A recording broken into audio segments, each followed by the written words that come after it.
Monsieur Zuccolo. Donc, concernant l'abattage rituel, j'ai avec moi un ouvrage qui liste tous les organismes certificateurs de la viande halal et qui liste les organismes qui acceptent l'étourdissement par choc électrique et ceux qui ne l'acceptent pas. Voilà, je pourrais vous en faire une copie. Hein. Bon, ce qui est intéressant, c'est quand même, moi je serais tenté de dire que finalement ceux qui acceptent l'étourdissement par choc électrique sont pénalisés parce que ils sont progressistes, mais ceux qui n'acceptent pas l'étourdissement par choc électrique finalement disent nous on fait le vrai halal. Bon, c'est quand même pas une situation. Alors quelque part, au bout d'un moment, il faudrait que les pouvoirs publics reprennent la main sur ce dossier, remettent de l'ordre et soutiennent ceux qui font une lecture moderne des textes religieux, j'ai envie de dire. Alors notre position par rapport à l'abattage rituel, évidemment qu'on est favorable à l'étourdissement. Je serais tenté de vous dire tout simplement, moi je suis pas vétérinaire, mais j'ai vu beaucoup de moutons se faire égorger pendant l'Aïd el-Kébir, hein, j'en ai vu des centaines. Quand on voit un abattage qui se fait avec étourdissement, ça peut franchement se passer relativement correctement. Hein. Heureusement, ça se passe toujours mal comme on l'a vu sur les images de L214. Ça rend d'autant plus inacceptable l'abattage rituel. Et je vous invite à visionner des images d'abattage rituel pour vous rendre compte de ce qu'est vraiment l'abattage rituel. Et je suis fort étonné que certaines personnes, voire parfois des vétérinaires, se permettent de dire que l'animal ne souffre pas. Ça, je trouve ça hallucinant qu'on puisse tenir de tels propos. Alors, il y a une autre question. Existe-t-il un outil de perception de l'évolution des pratiques par la population? Ce que je peux vous dire, c'est que il y a, en tout cas, l'Union européenne a publié tout récemment un sondage Eurobaromètre pour voir quelle était la sensibilité des citoyens européens par rapport au bien-être animal.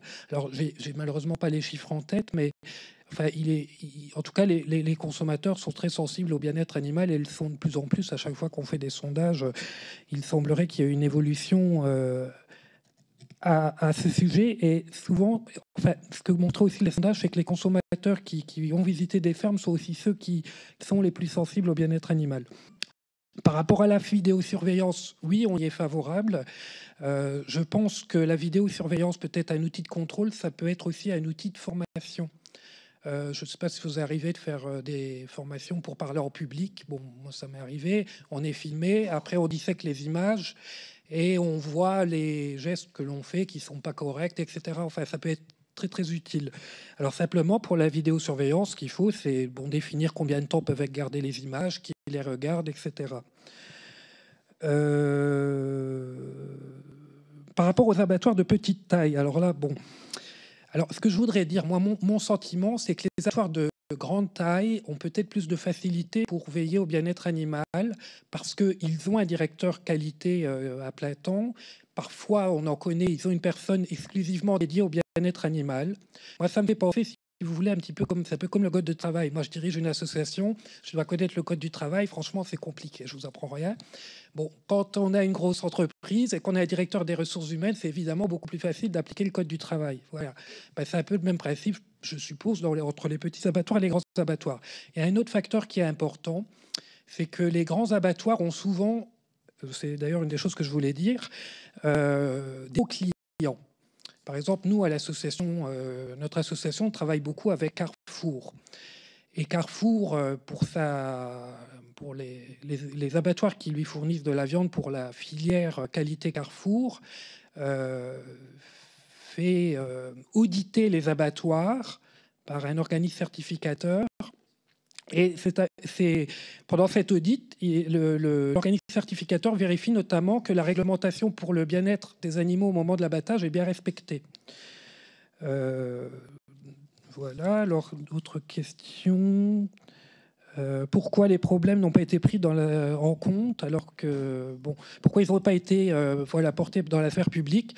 C'est très simple. Hein. Nous, évidemment, ça fait 20 ans qu'on existe, 20 ans qu'on dénonce les problèmes en abattoir.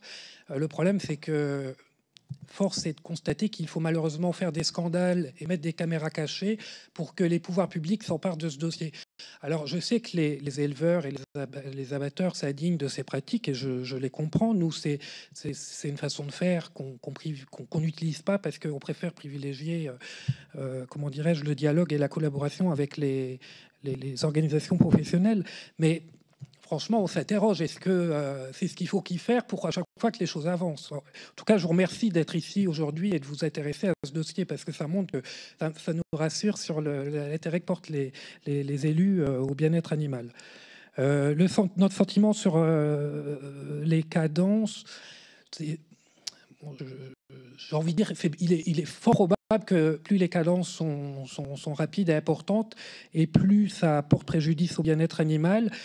J'ai envie de dire que les cadences ne doivent pas être la variable d'ajustement du prix qui porte préjudice aux animaux. Enfin, je le formule peut-être pas très bien, hein, mais il y a des normes européennes pour le bien-être animal. En théorie, tout le monde doit appliquer ces normes européennes.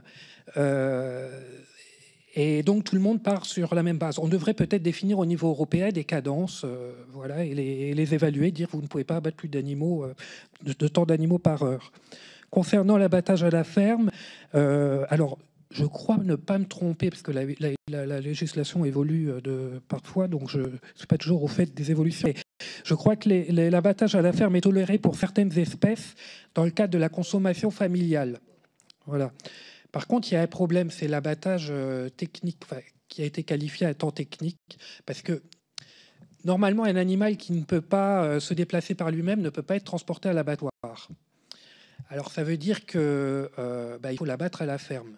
Bon, en théorie, les éleveurs doivent donc faire venir le vétérinaire, parce que l'abattage à la ferme, pour des raisons, on va dire sanitaires, n'est pas autorisé. Le problème, c'est qu'on sait bien que les éleveurs ne le font pas toujours, hein, parce que ça a un coût. Alors, pour vous donner un exemple, moi, un jour, il y a un monsieur qui travaillait sur une ferme, qui posait des installations sur une ferme, et qui nous a appelé parce qu'il avait assisté à la mise à mort d'une truie par un éleveur qui lui avait injecté des pesticides. Donc, il était horrifié parce qu'il a dit « J'ai vu cet animal mettre 3 jours à mourir ». Donc, les éleveurs sont parfois... donc nous, on est favorable au fait que l'abattage sanitaire l'abattage puisse être fait par les éleveurs à la ferme, dès lors qu'ils sont bien formés et je pense que... et qu'ils ont le bon matériel. Mais c'est pas évident, hein. Par exemple, mettre à mort une truie à la ferme, par exemple, ça a une boîte crânienne très dure, hein, et étourdir...